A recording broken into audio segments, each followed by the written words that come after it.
I'd like to introduce Hamid and Ali from Civil Architecture and Leah and Dima from Studio Libani. They're designers, architects and landscape architects. They are going to be discussing their collection of waterless public gardens being displayed at the Hangar Plaza just across the street. Please, we can start, I guess.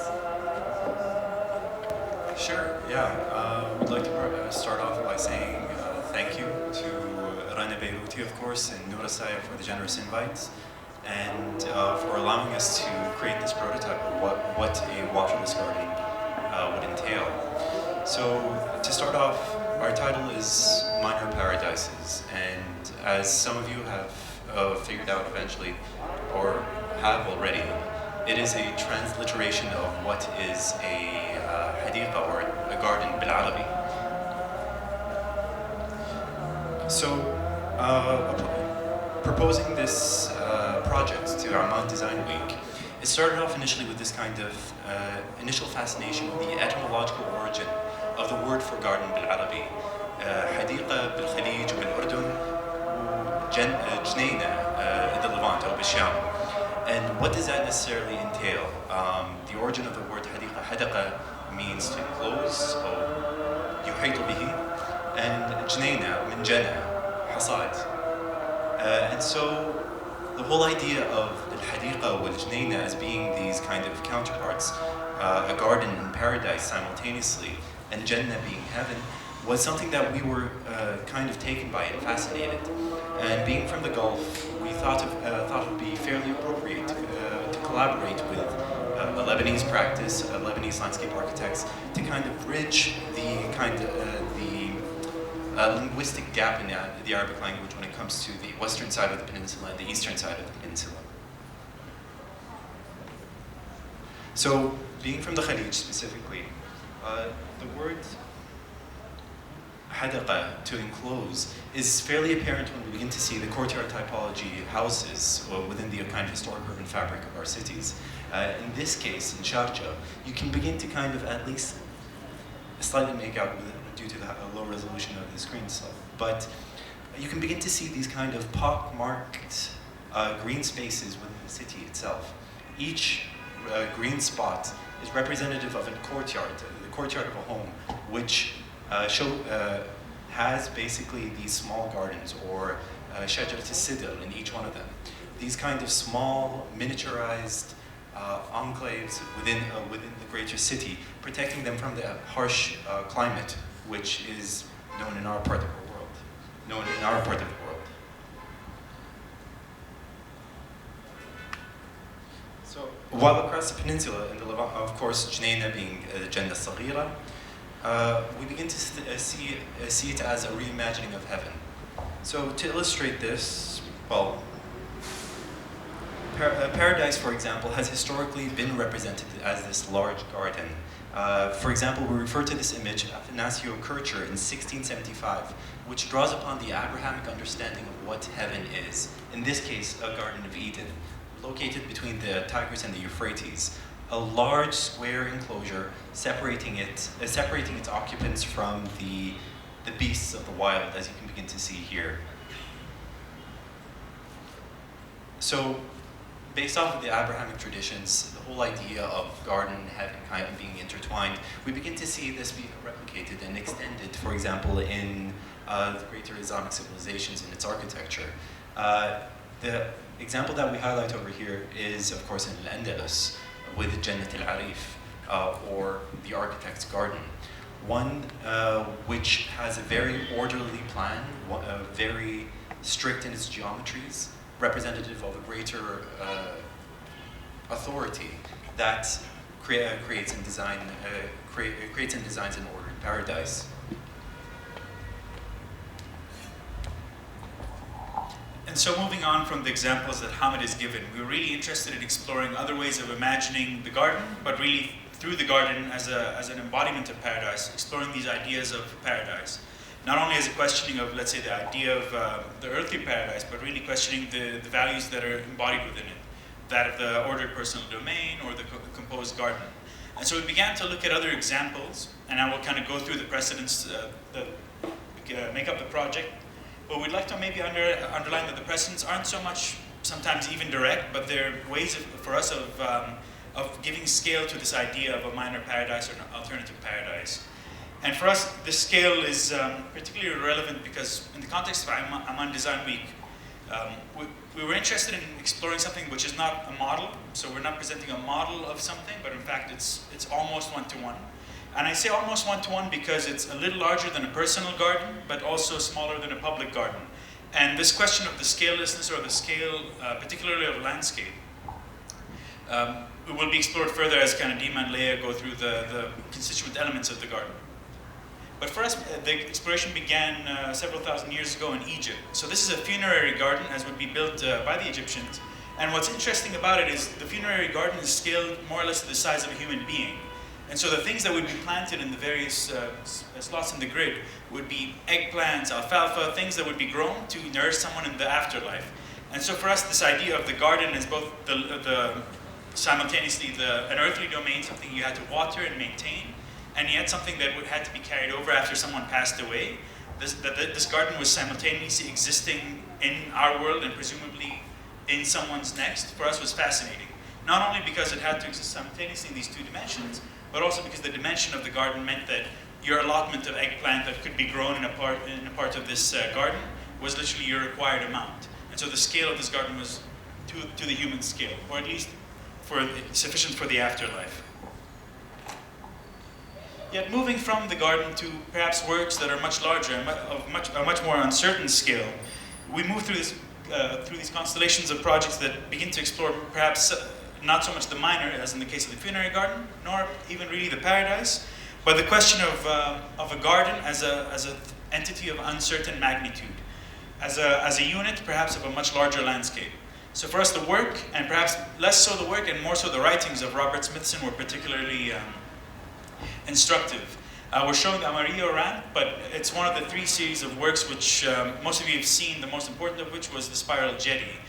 For Smithson, the works, and the way he describes them, speaks to this kind of breaking down of the commodification of both land. So the idea of this art piece is something which, because it's created by a process which at some point is of no commercial value, or let's say is of no utility. For example, the asphalt downpours could be construed even as a construction mistake. And so this existence of a landscape which is designed or produced and yet of no commercial value perhaps enters it in the realm of art. And yet at the same time, because I'm unable to sell this, I can't ship this dirt off and show it in the Met, I'm always speaking of landscape, at least within the context of a museum or in the context of any discussion on art, as something which exists out there and has no commercial value. And so for Smithson, it was really a way of both articulating the landscape as something of a precise value, and yet the value which is not a monetary one. It's not one which enters the circuits of the quick architectural or art market, and yet continues to have a value that exists beyond its utility, as well as a value beyond scale. So this is Smithson's proposal for an airport in Texas, and what's really interesting, his proposal for Dallas, this combination of gravel and asphalt. On one hand, it is this idea of the landscape, but for Smithson, it's also this articulation of an extremely precise moment that begins to emerge in the 20th century. So Smithson describes this moment as you take off. You're a passenger, and so for the most of the time in an airport, you're an individual, you're pulling your bag along.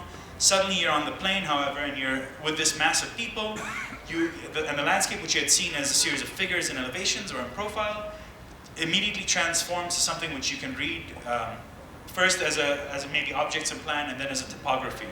And this immediate transportation from the individual to the planetary, from the landscape as seen in profile to the landscape as seen in plan, was a consistent fascination in his work. And for us, that reading was also particularly relevant in the context of the Middle East, where the garden is seen simultaneously as idealized plan and also as a landscape that continues on. One of the other works, perhaps maybe the one that we refer to often is Isamu Noguchi's California scenario, a scenario composed of 7 elements. For Noguchi, the landscape was not, or in this case, the park which exists in Costa Mesa. So in the top right, there's the parking garage, and in the left and the bottom, there's 2 buildings where you find WeWorks and office towers. So really, in this extremely commercial site, Noguchi was interested in a bounded garden, in a garden which was made up almost like a film strip of 7 particular moments. To the top right, it's and all 7 moments in California. So on the top right, it's about the deserts of California, but also playing within this narrative. So there's the sculpture on the right side, a pyramid, which is water source, and the north going towards another pyramid, one which is actually triangular in elevation, and the other one which is a pyramidal shape in steel, and the water connecting them. So this narrative about water sources and water use in the California landscape, as well as redwoods, a tomb which sits on a grassy mound. So a way of constructing this bounded but all-encompassing narrative of what the Californian landscape is made of. And although for us we weren't so much interested in a specific landscape, we were interested in this phenomenological quality that you get in Noguchi's garden when the landscape hits the glass of an office building, and suddenly for a moment the California scenario becomes infinite. And this idea of infinity is one which we're all familiar with in perhaps the most common domestic landscape, which is that of the Persian rug or the interior rug. Most of you have probably taken a nap on one, eaten on one. For us, this is really perhaps the most emblematic depiction of a garden. Not only because it's scalar, it's 1-to-1, or at least maybe to the scale of 4 people sitting and having lunch. It's scalar in the sense that it begins with a Demoscene Fountain or an octagon or a square in the middle, and is subdivided into 4 or different dimensions. So either it's the Persian charbagh or a Turkic or Syrian garden. So the scale is both domestic, it's to the scale of a human being or to a scale of a small collective, and yet the geometry and the way the geometry plays out in either homes or in public settings wherever the rug may be shown implies a certain infinity. So for example, the carpets that may be used in mosques, although they may be of a certain dimension, they imply a certain infinite garden, a garden which is your personal one and yet extends and ideally would extend out as far as possible. But however, this for us maybe was not, well, is what we react to, but is not so much of our interest. Less so in plan, and more so the idea would be something in between the infinite and the bounded. And so we proposed to produce our own carpet. You can kind of see the 3 lines from the hanger. And for us, these questions of both the landscape as seen in elevation, the landscape as seen in plan, this constellation of elements which are both able to define bounded spaces, the individual garden or the individual fountain or seating space, and yet a series of elements which could be put in different collections, and as Dima and Leo will show, which allow for a certain amount of variation. If one mound was removed, if another was added, if one fountain was removed, the elements would still maintain a certain consistency.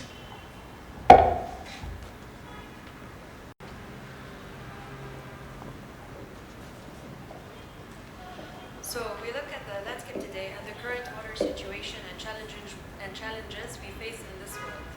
And we ask ourselves, is it still possible to achieve this idea of a paradise garden at a time of extreme drought? We are in one of the most water-scarce and water-stressed regions, and mainly the built landscape continues to grow. The population is increasing at a 3% annual rate. Aquifers are reaching new low levels, and they are being pumped faster than they are.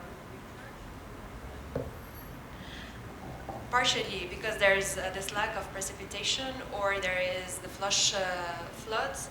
There is this heavy evaporation that is around 90% of evaporation. And partially because of the impervious landscape the city has become. So the question is, how do we begin to reimagine the possibility of a public garden that is at once an active social space and as well a beautiful piece of paradise? So we look at the natural picturesque landscape of Jordan, this romantic backdrop. We looked at the striking contrast in colors and in forms, the vastness of the surface and the grand sculptural rocks. We looked at the rich palette of color, texture, and contrast. We also looked at the micro ecosystems, the scattered trees, and the small plant clusters dispersed across the territory. Then we translated these sorts of sample scenarios from the territorial landscape to a miniature landscape that is at a human scale. So the elements of the garden are drawn from the landscape itself. red, yellow, and white sand. There is a rich gradient of color and texture, and a gradient of also grain size of the sand. We also used elements such as the white gravel, the crushed volcanic stone, and the limestone rocks to add more contrast and colors.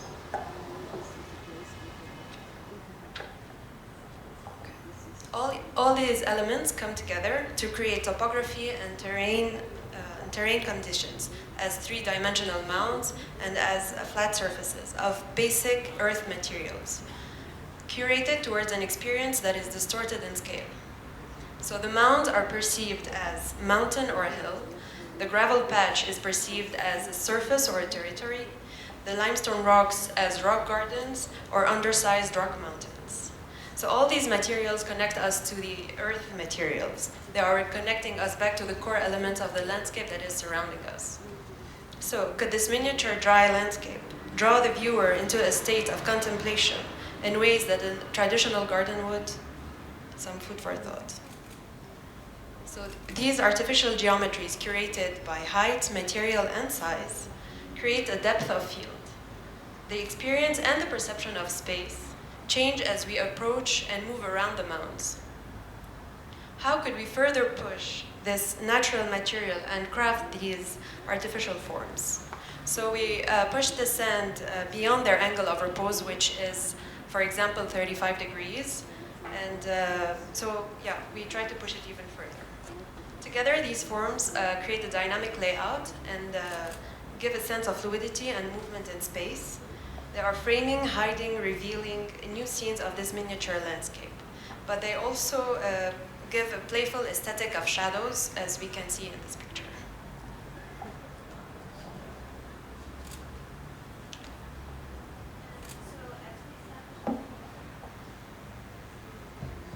So as we sample the landscape at large, we also sample vegetation and plant material.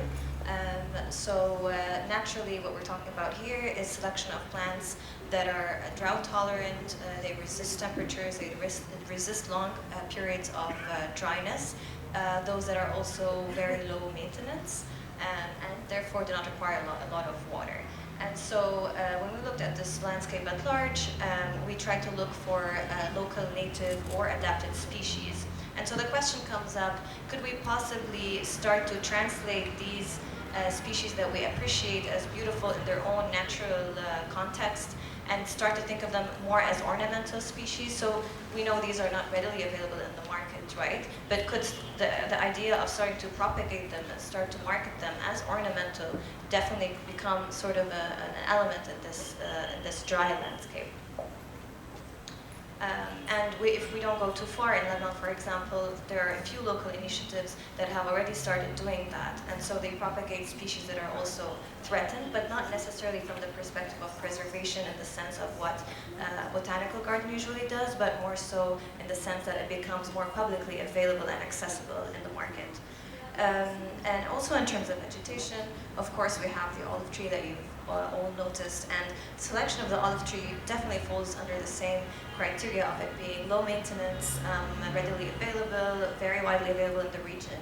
But also, we go beyond the fact that it's also really beautiful and just sitting there like it's naturally very composed, but also the idea that the selection is not completely based on the sculptural beauty of the piece, but also that it's productive. And also the olive tree in particular, it triggers the sense of smell and taste, and that is also always associated with this idea of paradise.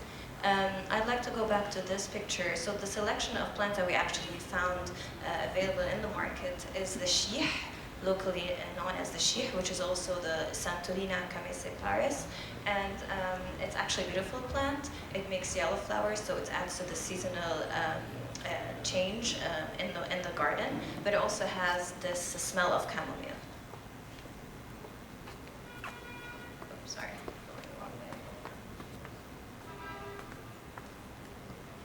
We come to speak of the architectural elements that we introduced into the garden, being the benches.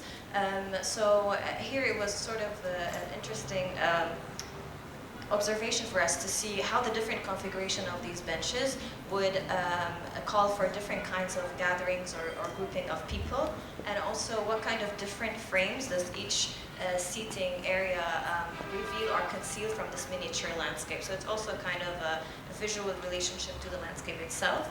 And if you notice the small arches in the benches, they also push for the idea of the lack of scale, or the sort of distorted scale that this installation has. And also it drives the curiosity of your child, or the child within you, to go down and look through the arch and kind of see another framed miniature landscape. Now when we talk about, so there's also the Demoscene Fountain, which is, if we revisit the courtyard of this area at large, the Demoscene Fountain existed at a time where, it represents the abundance of water. But now we're talking about a time where there's really no water and therefore left to be empty. But in a way, it's sitting there being reappropriated as a bench or any other function that this new sort of paradise or a public garden would entail. And as we speak of gardens in general, we need to talk about notions of care and maintenance. So what kind of new practices of maintenance would this new garden typology include? Could possibly like the actual hands-on act of reshaping the mound, or maybe moving the gravel around? Could it possibly maybe trigger the sense of contemplation, or this therapeutic effect that a traditional garden would give you? Of course, since we're talking about the possibility of a new aesthetic, we would like to hear from you, your reaction, your response of what it means to detach ourselves from this idea of green as being the standard image of beauty, and to what extent are we willing to give that up. And it's really not hard, but it's hard, but it's not impossible. And it makes me think back at the case of Southern California a few years back, when the drought was really hitting hard, and there was this huge movement calling people to just rip their lawn off and put a gravel garden instead. And it's really hard to tell with an American, typical suburban American house to do that. But surprisingly, there was a generally positive response. So we're looking forward to hearing your response towards this tonight as well. And last, as we project further into the very near future, the question remains, is it possible that we reinterpret this notion of paradise, not as something that is possibly adopted from another context or culture, but really being informed by our own space, our own context, and our own time? Thank you very much.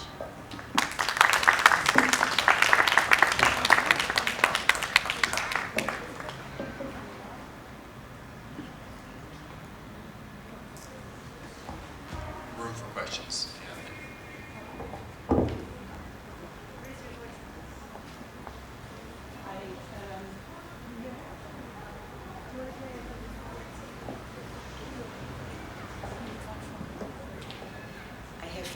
I have a comment and I have a question. The first time when I arrived here, I'm an architect and urban planner from Germany, and I saw all this soil. I thought there is something not yet finished. I feel a little bit as an architect on the construction side. This was my first impression, and as you talk about the paradise, I had the need now to say open what I think. The other thing is, as an urban planner, I vision if I'm in paradise, a little bit kind of ending. It opens to a noisy street, and I ask, why is there not anything to make the paradise a little bit closed? Why didn't, yeah? And the other thing is, if I think about paradise and green and vegetation and water, I also miss these elements. So for me, it's a little bit, maybe theoretical. And my question is, was this your idea? And why didn't you put some more normal garden things in a garden? And the last question, if it should be paradise, I would have planted an apple tree. Thank you.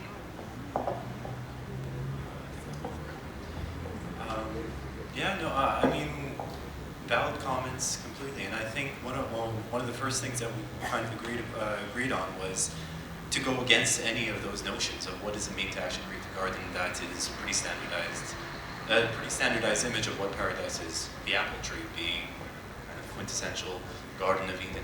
But to go back to your comment about why not create that boundary, one of the first images that we had shown was the fact that the Garden of Eden was exclusionary. This idea that it's separated from the outside world, from the interior. And I think that was one of the things that we wanted to, again, counter, the exclusivity of what the garden is, and really open it up to the public.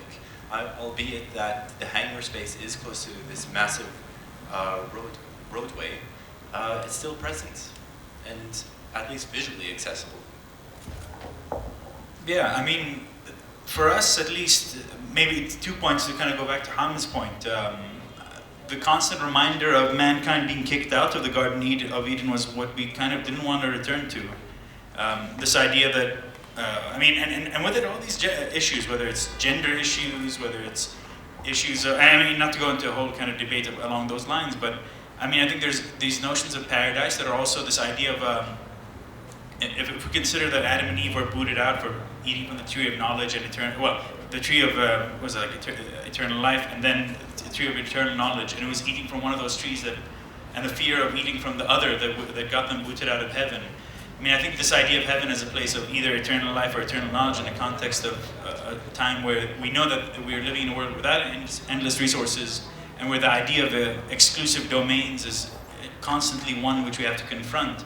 I think that the changing of notions of paradise away from bounded domains which are exclusive and exclusionary to people that don't belong in it, and then also the notion of this paradise as a place which you can never return to once you've been kicked out, was exactly what we wanted to react against.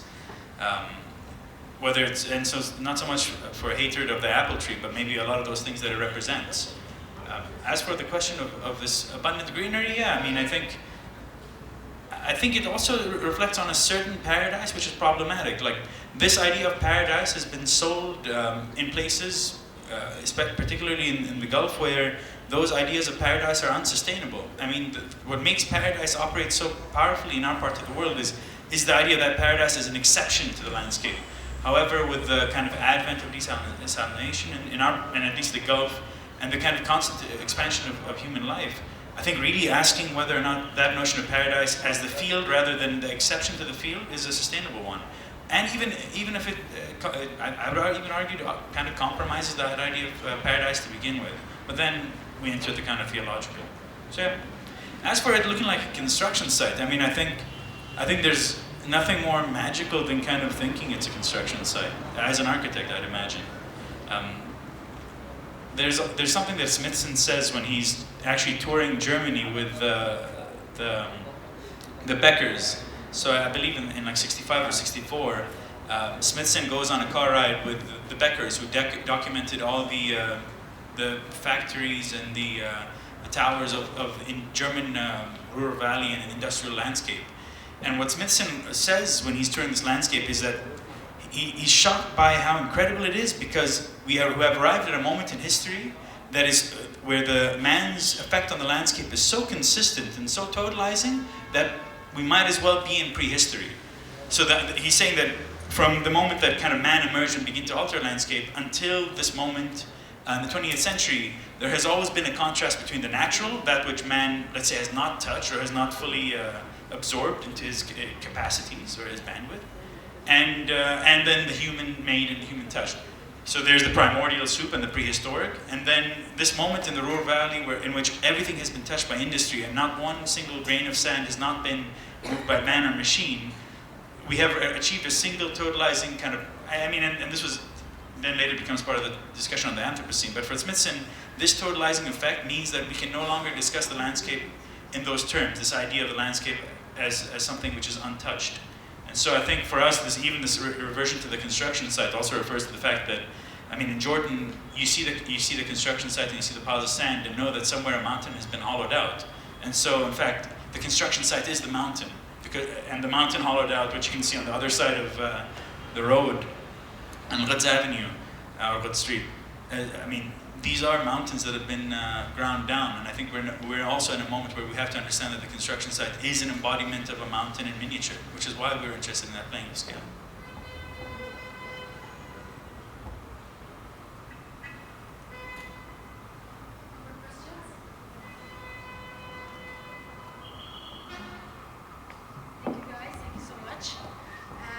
make sure also to check out and sit by the waterless public garden. I don't know it's waterless anymore after today's rain. Thank you so much. Stay tuned at 8 p.m. Well, now it's 10 past 8. DJ Atlas and DJ Yusuf Anastas are presenting electronic music that captures the archive of the Arabic music discography that they've acquired over time. So دي جي أطلس ودي جي يوسف راح يقدموا وصلة موسيقية إلكترونية بيجمع فيها الشغف تبعهم بالأرشيف الموسيقي العربي اللي تطور مع مرور الوقت. Please stay tuned. Thank you.